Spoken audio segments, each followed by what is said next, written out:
Welcome back, 3Fers, to Faith, Family, and Freedom. I'm Bobby Allison. I'm Mateo.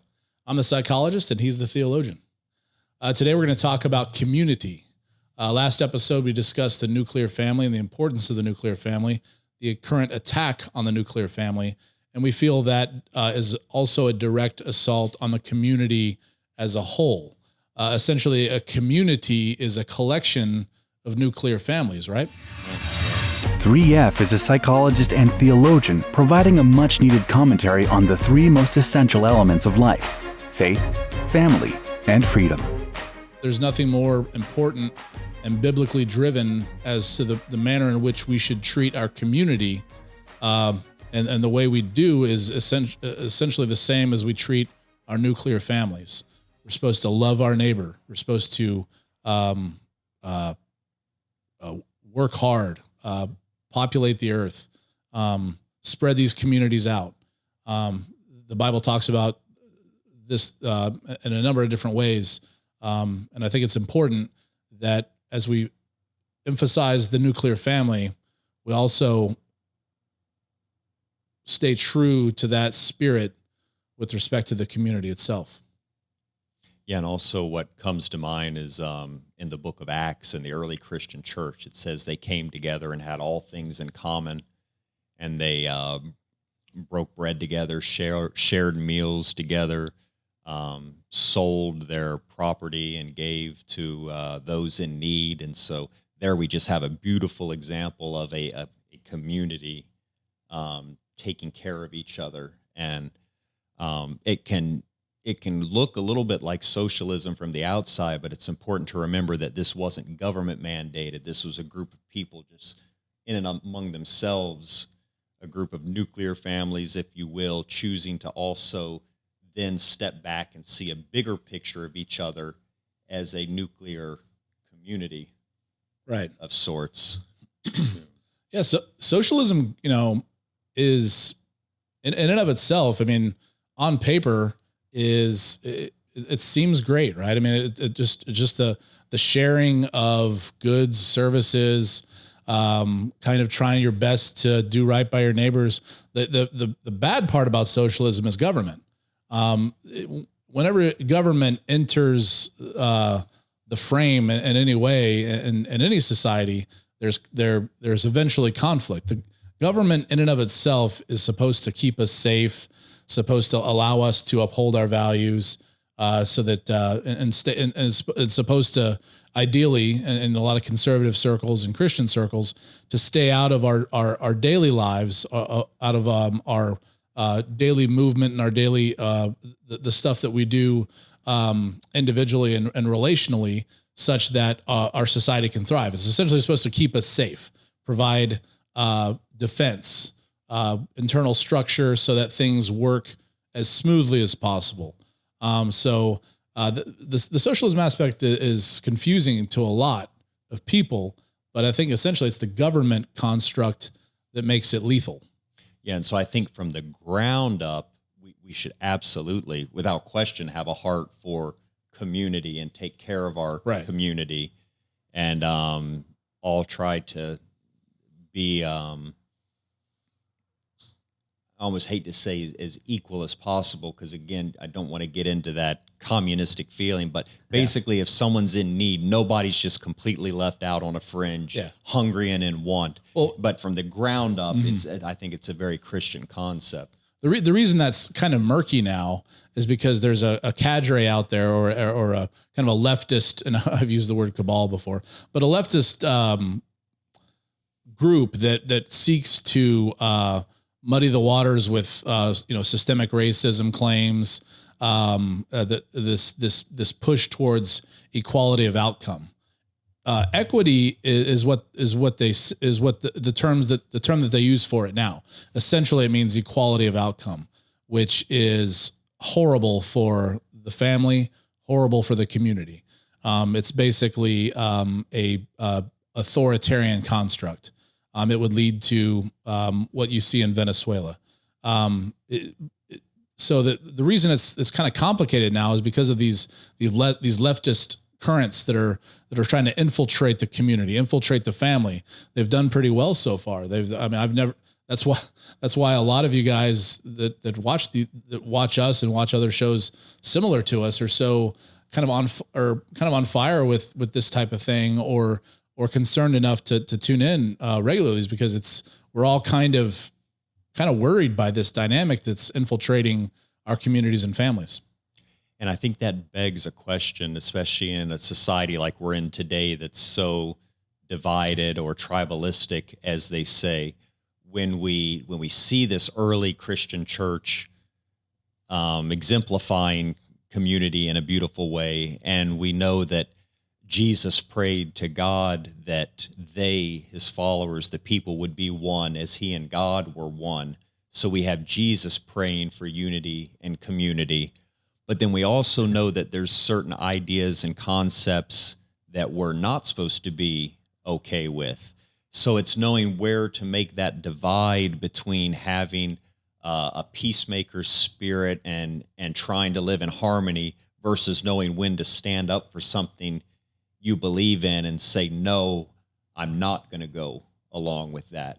Right. And how do we do community right when there's two different groups with such a different idea of what the end game of community should be and what community is meant to lead towards?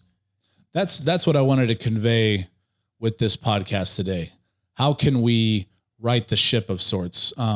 Right now, there's so much in our ether that is trying to break this community up, force us down a road of equity, force us into this authoritarian construct that's going to be ultimately bad for everybody. So how do we right the ship? How do we solidify or reconstruct a good community? I think the answer is always complicated, of course, but we can simplify it using Christian values. We can simplify it by using some things that we all agree upon. We have to get back to the idea that the vast majority, I would say even leftists, agree on more content with even far right wingers than they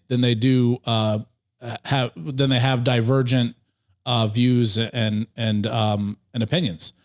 For instance, we all want to live a happy, productive, comfortable life. And it's not always possible for all of us. We know the statistics regarding poverty and suffering around the world, but all things being equal, I mean, I think the vast majority of people, including leftists and far right people, want to be happy, want to be comfortable, want to raise their families, want to see their kids grow up happy and healthy. These things we can all agree upon. At least I hope so. I mean, I think we're seeing elements of the far left, at least the ones that get on TV, that would suggest that's not a concern of theirs. And I think, again, that's a red flag that you need to identify and then find a different source of information. But if they're honest, I think that the vast majority of people have more in common than they do divergent qualities.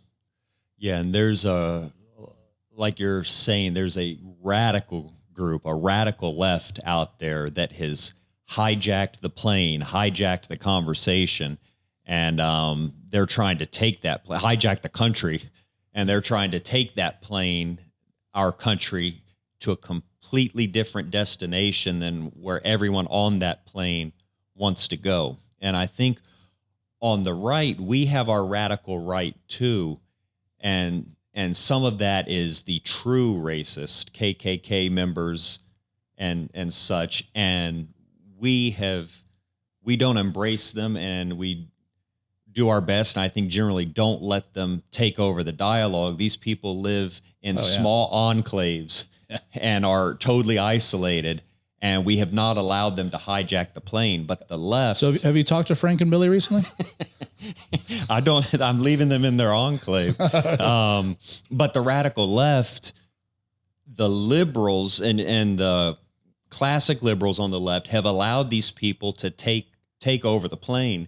And one way they've gotten so radical is on so many issues. Bill Maher and myself could not be in more disagreement and on more opposite side of things, just being left and right. But the radical left has gotten so radical that on several concepts they actually have Bill Maher and I in unity. Yeah. And it shows you how crazy, and that these are hijackers of where we all want the plane or the country to go. Right.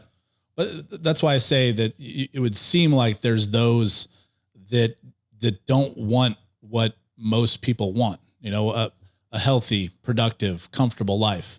But then let's assume they get what they want, right? I mean, so take a person like Nancy Pelosi. Okay. As far as she's concerned, she's won, right? She's gotten everything she's wanted in life. She's milked the system for all it's worth. She owns like 16 acres out there in San Francisco, as a gated community, double refrigerators with there's all these expensive. They've got multiple properties. So right there, that tells you they want exactly what everybody else wants. They want comfort. They want what they want. They want their little their luxuries. They want all their kids are well taken care of. I'm sure they're all healthy. They're all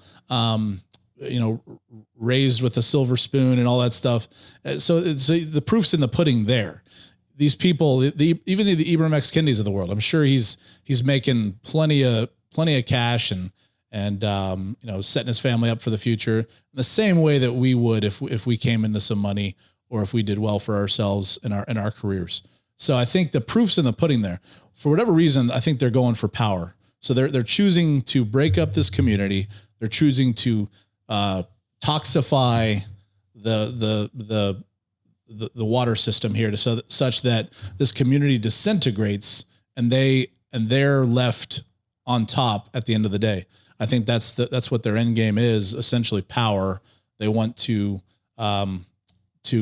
regain or maximize their power through the destruction of this system in any way possible. And you're talking about the radical left when you say that. So is that to say that, do you think if some of these people could get to that place of power within the current system or country in the way that it has been, would they still be on these radical tangents, or would they take their power that way? Or is it that the only way they can see to get their power is to tear it to the foundations and build something new? Is that what kind of where you're coming? There's a political cartoon I saw this week that I think kind of captures that thought in a very perfect way. It was so Anthony Fauci is a dog, and he's trying to catch a bus. The old adage or the old cliche of the dog. What does the dog do once he catches the bus? Right. Okay. A dog's not going to know what to do if he catches the dang thing. Actually catches it. Right. Yeah. So Fauci's a dog, and he's chasing a bus full of anti-vaxxers or people that haven't been vaccinated yet, not anti-vaxxers. I think there's plenty of people that haven't gotten, like, I'm pro-vaccination, but I had the virus, so I have not gotten the vaccine because my antibodies are superior to the antibodies produced after post-vaccine. Oh, how elitist of you! How elitist! Dish. So it's a bus of unvaccinated. Yes, people. So, and that's essentially what happened. Where the cartoon ends. It's like, so Fauci and the powers that be are trying mercilessly, to try to get the rest of the country, this 25% of people, to vaccinate, despite the fact that we're fully aware that natural immunity, to those of us that have had the virus, the immunity or the antibodies associated with that experience are more powerful than the ones that you get from taking the double dose or even the booster.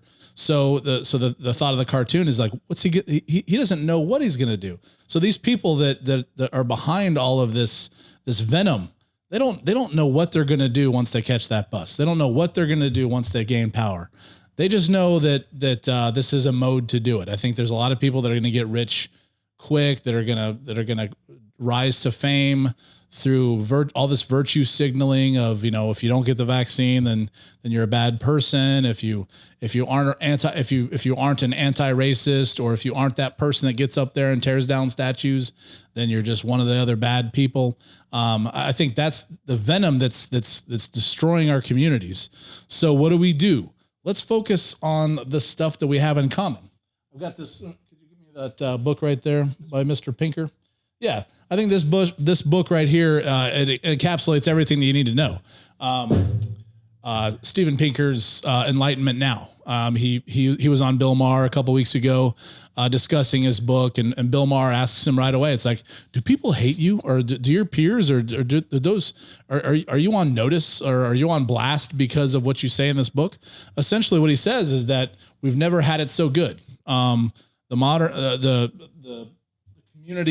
communities that we have now are less racist than they've ever been. More healthy than they've ever been. People die of stupid reasons less than they ever have. Mothers don't die in childbirth, 50% of the time like they used to, So one of his biggest lines is that 90. It used to be that 90% of the world, or 90% of the community, lived below the poverty line, like 100 or so years ago. Now, less than 9% of the world lives under the poverty line. So we're talking about major change over the last 200 years. We're talking about a global community that is sound, strong, or could be so. And the powers that be, the ones that seek, the leftists among us that seek power, that virtue signal, all this stuff that makes no sense. I think they want to tear it down for whatever reason, just for selfish gain. They want to, that's the only end game that I can see, is they want power. They want what we all want, which is comfort to raise their kids in this utopian framework that essentially we already have. So they're making perfect the enemy of the good, and they're leading us to believe that we need to burn this thing down to make it better when it's already better. Yeah, no, it's an interesting thought to me that I'm really thinking about, I guess, for the first time, is from what you're saying is, would these people, the ones on the left, if they thought they could do it without tearing it down, would they? I know that's what you're addressing, but I guess that would be that they'd have to just, and maybe it's too late for them, but rise through the ranks, be a part of the deep state, and get in that way. Well, the deep state and all those things, they're vehicles to exact this change that doesn't necessarily need to be made. They're not going to just all of a sudden say like, oh yeah, things are good. Let's just kind of work on the edges to make these certain things a little bit better than they are. Cause things could get better, right? We could do a better job. Oh, always. Yeah. We could do a better job with our homeless. We could do a better job of making sure that, less people are living below the poverty line in this country and around the world. We could do better with mental health. We could do better with corporate citizenship. We could do better on all sorts of things, lowering the rate of child suicide in general. I mean, have you seen these articles now on the military rate of suicide skyrocketed over the past couple of years? So we could do better, but I don't think these leftists realize how good it is, or so we become so tribalized that they, even though they want the same things and want what's already kind of happening, they choose to do it their way because we become so tribal that they can't just stop and say, oh yeah, you guys are right. Things are kind of already pretty good. We just have to modify a few things together. Well, I think a lot of the radicals are younger people, and they came up under more of a propagandist type education. Yeah. So they have been semi or fully brainwashed to believe that things are worse than they've ever been, that America is an evil country. And so they actually, that they see the world entirely differently. It used to be that Republicans and Democrats, we were all wanting to go to the same place, and we had kind of different ideas on the best way to get there, or slightly different ideas on what that looked like, but it was still a strong, national, healthy America where people could prosper and live the American dream, with just slightly different tweaks on how to get there. But now we've had this group of young people and elitists come up that have just been warped in their minds on what this country is, that they actually do want this totally different thing. And much like the Bolsheviks and the Russian Revolution, even though they say that they're speaking for everybody, there is that power there, like you say, and those people that tore the whole system down, that tore all of Russia to pieces to make this new country where everyone would be blessed was the message. They just become a new authoritarian power with suffering all underneath them. And they don't really believe what they say. They might say they want everyone to be equal, but no, they will be in their ivory palace as the elite while you are with the equal people down on the bottom. Right. The Soviet Union wasn't such a good new thing. You know, it wasn't something that ended well. You know, Venezuela didn't end so well. You know, Cuba didn't end so well. These revolutions were in kind of a cold revolution or like a slow, non-kinetic revolution right now, but they don't end well. I mean, and I think you just have to ask yourself, what do they want? What are they going to end up doing? What are they going to end up perpetrating? They're not going to live some new way of life. They're going to do the same things.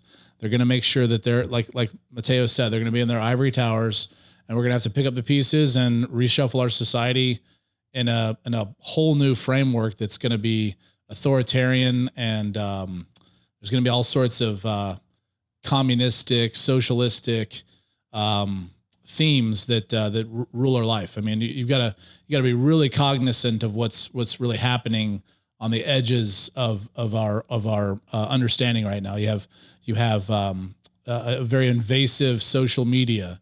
You have technology that's more pervasive or invasive in our lives than ever. They like the 3.5 trillion that they want to pass. Part of it is having banks report any transaction above $600. So basically, every time you get a paycheck, or you or I get a paycheck, or some 15-year-old that works for Legoland gets a $600 paycheck, which is hopefully a couple times a month, right? That's going to be reported to the IRS, and therefore the government knows exactly whatever transactions you're making in your daily life. They know exactly when you go to spend anything over $600, which for a large nuclear family could be a Walmart or Sam's trip.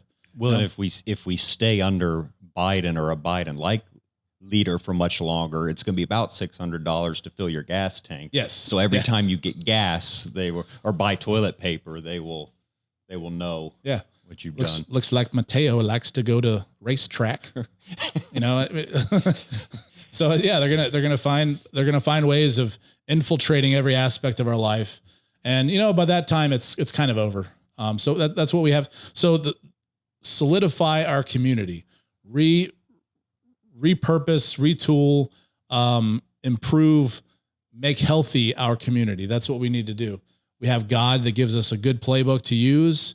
And the rest of it's just muscle memory. We know how to do this. We're Americans. We know how to perpetrate a good nuclear family and therefore a good community. We have the tools to do it. We just need to focus on the things that we have in common. I love my family. I love my community. I love this country. I'm going to do right by it as much as I can. We need to surround ourselves with people like that. We need to surround ourselves with those that are like-minded. And I think that's the vast majority of us, because we all want to be healthy. We all want to go for a comfortable place. We all want to have a good place to sleep at the end of the day. We all want to do fun stuff with our kids, make sure that our kids get good educations, grow up healthy. We all want the same thing. Even the furthest left dude wants just as much as the furthest right dude. They have enough in common. Those two will never talk and never be friends, but let's face it, they have a lot in common that they'll never admit. So if we're gonna improve this community, we need to start admitting that we agree upon much more than we disagree. But one thing that makes me wonder is, I agree with what you're saying there, but there is such a propaganda out there, and people are allowing themselves to be so deceived and have their ears tickled that when President Trump was president, things got better for everyone. Unemployment was at its lowest in history for African Americans and across the board. Gas was going down. The world became safer than it had ever been. Jobs and businesses are doing well. People are getting raises. It was good for everyone, but they were being told it wasn't. So even though we all want the same things, like you say, can we get past that Antichrist spirit and those deceiving voices that even when you're getting everything you want, you're being told that you're miserable and things are bad, and you somehow believe it. And it's not until we get Biden and the country goes to hell in a handbasket that even people start to say, oh, no, wait a minute. Very Now, fast. this is actually miserable. This is bad. Yeah. But I don't even think they'll admit, but it was very good under Trump. If we can't be honest enough, if people can't be honest enough to admit that, can they get past the deceiving spirits that have already possessed their minds, I wonder? I think that's the role of Satan in all of this. That's the role of the angel of light. The Bible doesn't mention too much about the United States and the end times. I mean, it's all kind of Middle East based, correct? Well, it doesn't mention the United States at all by name. Now, some people, some people might try to read the U.S. into certain things, but some people have said because there's no direct allusion that there won't be a United States in the end times, and that means our country will crumble before then. I'm not endorsing that view necessarily, Right. but even symbolically, they don't generally always even allude to the U.S. Right. Nevertheless, obviously, there's an end of days. This thing eventually crumbles, and Satan plays a large role in that. And I think we're kind of starting to see how he does it. He deludes us into not seeing the forest for the trees. Of course, things are much better during Trump, and of course, things are unraveling very rapidly under Biden.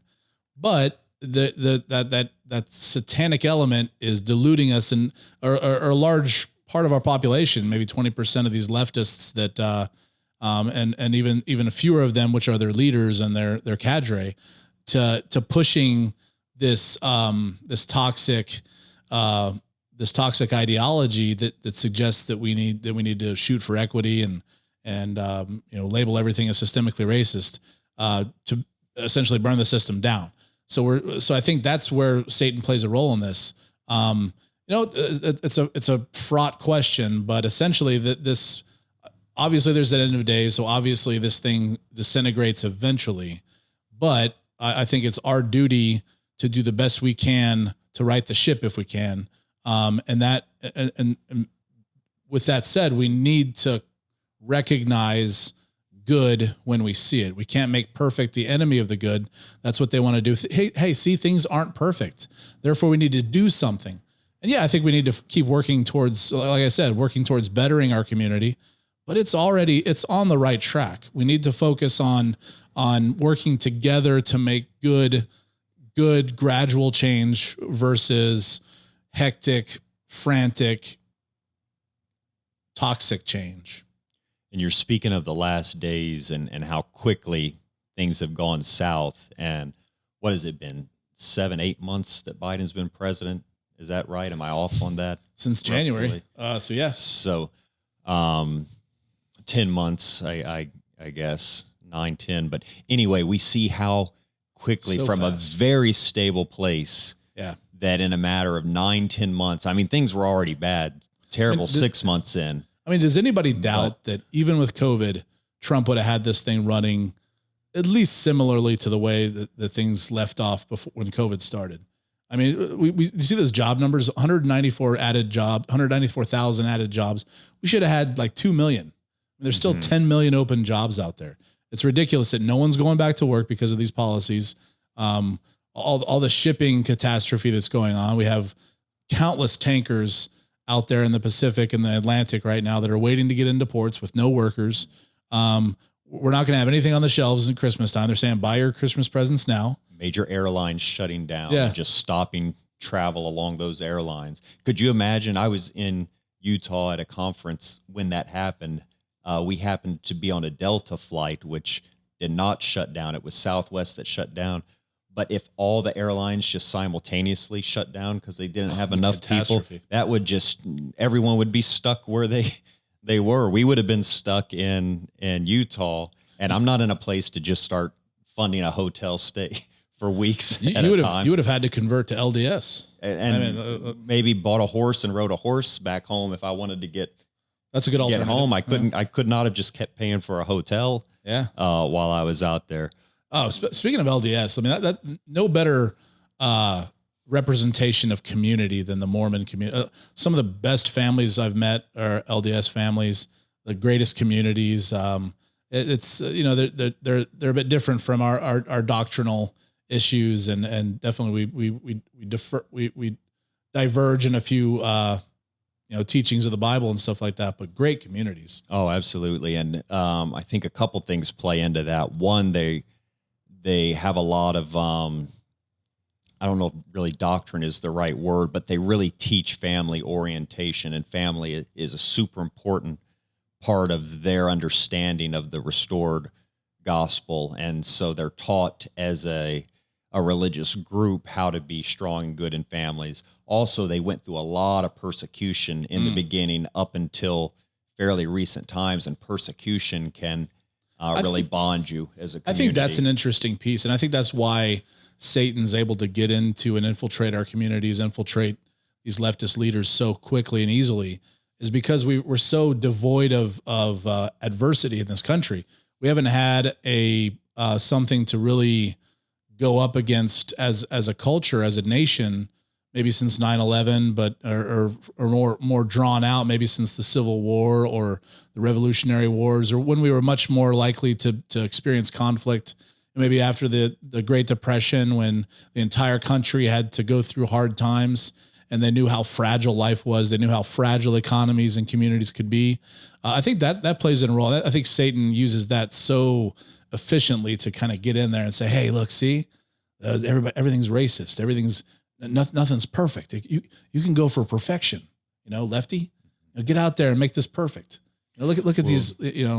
I think that's a big part of this. We see throughout the Bible that when a group of people gets comfortable and blessed for an extended period, they end up going into apostasy or turning away from God, and God has to allow persecution and suffering to come back, and then they come back to God.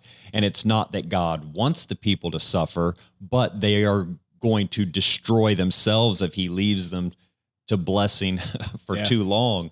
And you were just saying how Steven Pinker said that things are better than they've ever been, which is interesting because now for the first time in hundreds of years, maybe thousands, you could say, we are a post-Christian society. So it's fascinating to me that things are better than they've ever been. And now it's the first time we're post-Christian. Like you said, and that's why Satan's so prevalent right now. I think that could be a big part of it. Yeah. And what could lead to the last days, or if we're in the last days, is there's an explosion of knowledge, and we've just made things have gotten so easy and comfortable that it's easy to forget God, and many have. Now, the interesting side of that is things are better than they ever are. And like you said, you've got these groups trying to present that things are worse than they've ever been. So I think that's its own philosophical conversation. And do not look at the man behind the curtain. The point of this podcast is to emphasize community, emphasize that that's our way out of this, to ground ourselves again in something that unites us. We don't have, and God bless us as much as possible. I mean, we don't need a tragedy. We don't need a major conflict. We don't need a major disaster to be honest and intellectually honest and righteous enough to recognize that when it's good, it's good. It's never going to be perfect, but let's try to make this better. Yeah. And I think I just want to throw out there, I asked the question towards the beginning of the episode, how do we have that heart for community, but know where to draw the line at the same time? And I've alluded to this in past episodes, but Jesus said, "Blessed are the peacemakers." That's pretty common knowledge. Most people could quote that or say Jesus said that. And Jesus reached out and loved everyone, and there was no one who was too much of a pariah or sinner of an outcast. Jesus sought to have community with everyone who had a right heart. But Jesus did draw the line when the Pharisees were presenting a false religion or a false way to pursue God. As I've said before, Jesus called them a brood of vipers. He didn't hold up his tolerance coexist bumper sticker and put his arms around the Pharisees and start singing Kumbaya. He called them a brood of vipers. He turned over the money tables, the moneylenders' tables in the temple. So this isn't to say that we go around looking for conflict or creating it, but you seek to have community with anyone you can and with everyone. But certain things that threaten God's plan or the will of God, we are not. Jesus did not set the example that we just totally, coexist and say that's fine and turn our backs to it. We have to find a balance between the two, and the Holy Spirit will give you the discernment to find that balance. But it's false to say that Christians just accept everything without thought or without sending anything through the strainer and an effort to coexist or have community. That's a falsity propagated by Satan. Is that clear? Or no, I agree. Okay, I agree. We have to uphold our values, our Judeo-Christian values, our Christian-centered values. Of course, even amongst the community are paramount. I mean, the ways that, and I think that's why the Bible emphasizes the nuclear family above all else. While a community is a collection of nuclear families, your individual nuclear family is still paramount. The way that you conduct yourselves, the way that you conduct your faith, you as the individual is paramount. Your faith in God is the most important thing, and your relationship with Jesus and the idea that he rose from the dead and died for our sins is paramount and more important than all of this. And the most important thing, the only thing that you need to be focused on at the end of the day when you meet him, up there, is that's the one thing you want to have down. So yes, I think you're correct about all that stuff. But in this context that we're speaking of today, community, let's try to do a better job together. Let's try to do a better, while we have the opportunity to do this thing before he comes, let's try to do it right. Let's try to do it well, where everybody prospers and everybody thrives and everybody has the ability or the prospect of life, liberty, and the pursuit of happiness. Yes. So the greatest commandment, Jesus said, is love the Lord your God with all your heart, soul, mind, and strength, and love your neighbor as yourself.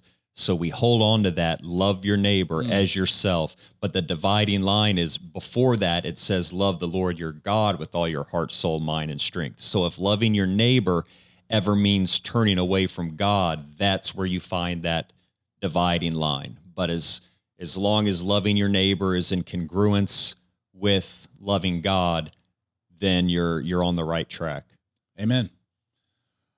Well, I think that pretty much summarizes our just love of this community, and we want to see it continue to thrive. Have anything else to add to that, Mateo? Just that we especially love our 3F community, our followers, our subscribers. We do our best to love everyone out there, but you are our community, like we say, and we love you guys, and we appreciate your support more than you know. Thanks, guys. God bless. For exclusive content and bonus footage, please subscribe to our Patreon page at patreon.com/3F community.